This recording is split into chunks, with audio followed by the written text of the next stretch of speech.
Okay, we're ready to conclude our Chapter 5 QuickBooks Online video lecture. We left off creating an actual invoice for our customer, Sandy Cooper. We're now going to show one way we can receive the actual payment and record that payment into the actual QuickBooks system. Okay? So from our navigational toolbar, we'll click on Projects,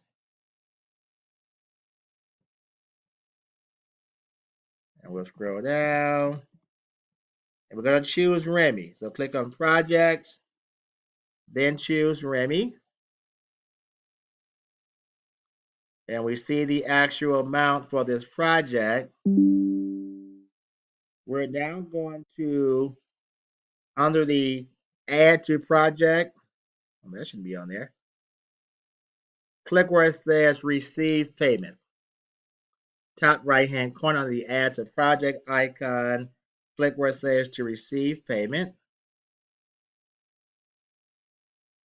The payment date is 1/18. See, credit cards popped up. The payment method is going to be by credit card. Deposit to should be our checking account, 101 checking.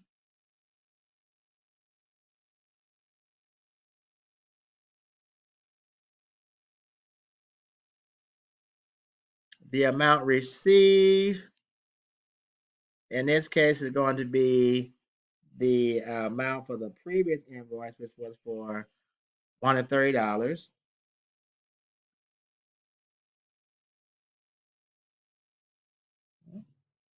And we'll then click on the Save and Close button.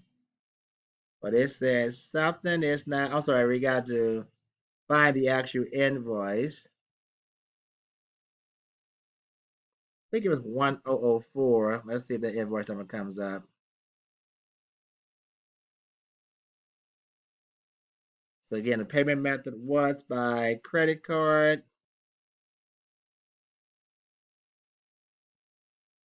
Checking 1001. I may have to go back and look at that invoice number because nothing really came up for that.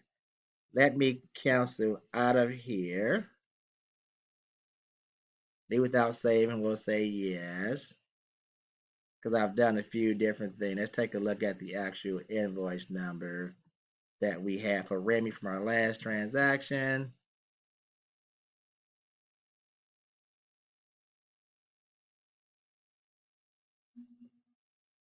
Yeah, I think it was 1007. Yeah, because this is 108. So let's go back to receive the actual payment again. So again, we'll go to projects. We're going to scroll all the way down to Remy.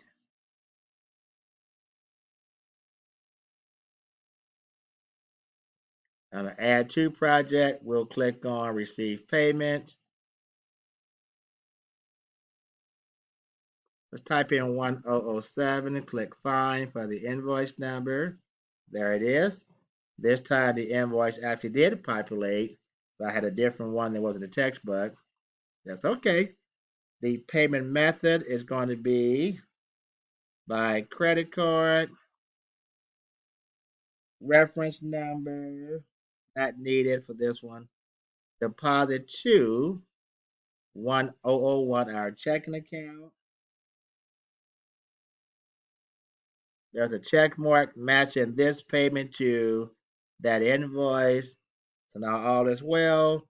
I'll click on the Save and Close button. So as you see here, you can always go back and double check to see if the invoice number does not appear. Go back and see what invoice was assigned to that particular customer, and then just do a find for the actual invoice number. Okay.